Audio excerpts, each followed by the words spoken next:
Lisa Broyles here with Way to Health MD, and this video is the second in my series on chronic inflammation, and it's addressing the gut. So the gut really is the heart of our immune system. If the gut isn't healthy, none of your other body systems are. So really, truly, to fix chronic inflammation, I always start with the gut. Part of that is because the liver is your most important detox organ.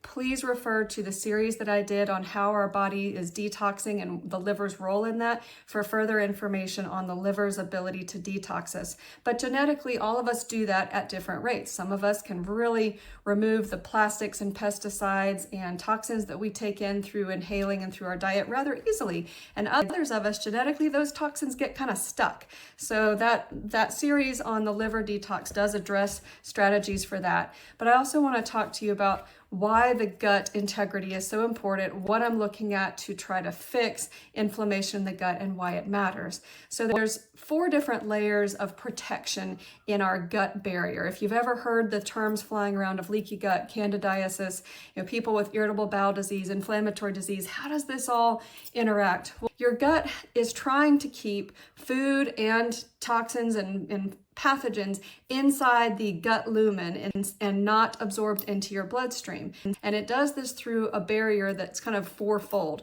First, the physical barrier, which is the tight junctions between the epithelial cells holding the food inside the inner tube of the food tube of the small intestine and the large intestine. And there's different pathogens that can break down that intestinal barrier that's so important and then allow food molecules that are too big and toxins that shouldn't ever get into the bloodstream to pass through those broken down cells. So certain medications like antibiotics, anti-inflammatory meds like ibuprofen that we commonly use all the time, birth control pills. So these are an example of some types of pills that do disrupt a healthy gut microbiome and this healthy tight junctions, this physical barrier I'm talking about. One of the big things that damages this is something called LPS. So LPS is a component of the cell wall of gram-negative bacteria, like E. coli, for example. Most of us have heard of E. coli.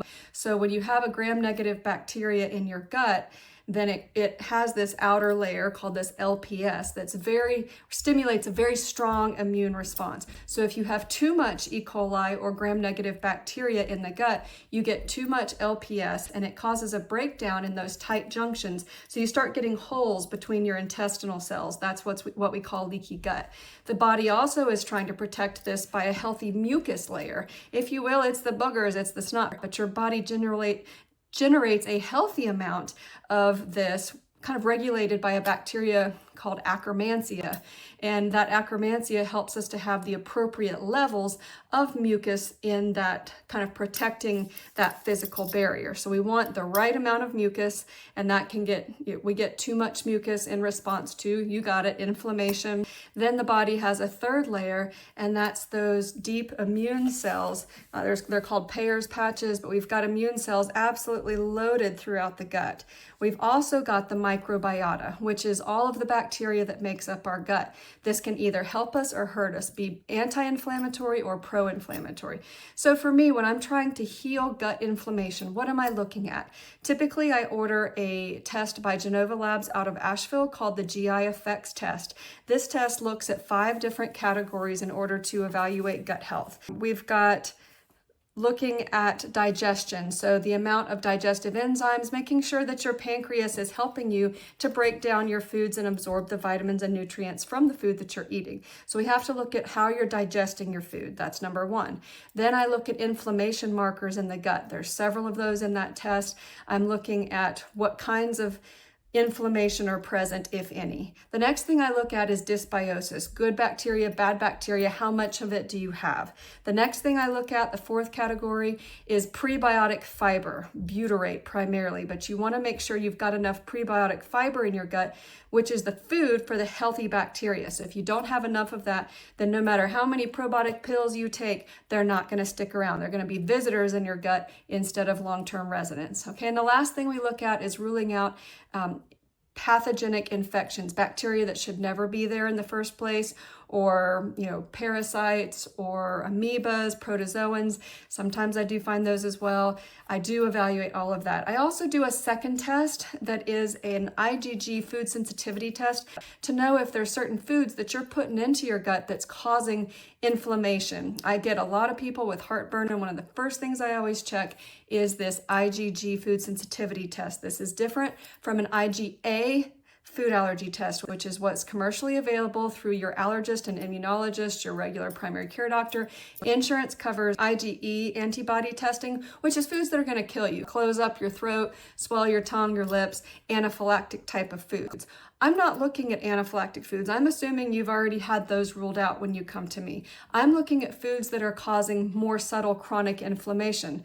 Okay, that's irritable bowel symptoms, diarrhea, abdominal pain, bloating, brain fog, skin rashing. All of that can come from foods that you're sensitive to that you shouldn't be eating. And the IgGs are a more subtle antibody that the body produces in response to foods that you are sensitive to. So basically, I look at all of those different factors for the gut, and then I recommend different supplement strategies to weed out the harmful bacteria in the gut, get rid of the E. coli or the gram-negative bacteria producing the LPS that we mentioned earlier. Make sure that your diet has enough of the right kinds of fiber. I discuss the different types of prebiotic fibers available in foods and supplements. I add digestive enzymes if they're needed. Okay, so each of these I have to address what I find as far as what's causing the inflammation in the gut in the first place, remove it, then add back the right type of bacteria to have a healing, anti-inflammatory gut microbiome, okay? And then the gut starts producing healthy mucus layers of its own. Then it starts healing those tight junctions. So then large food particles no longer get through. So you can reduce autoimmune disease progression. You can reduce food allergies and environmental allergies if you can calm that gut down. Okay, so there are different supplements that I use, but and I'll throw out some of them reducing the amount of histamine release in the gut. Supplements like quercetin, luteolin, DIM, which is referred to as DIM. This is an enzyme to help you break down histamine appropriately in the gut. There's multiple strategies, but really you need the testing to figure out personally what's causing your gut to be off and how we can fix it.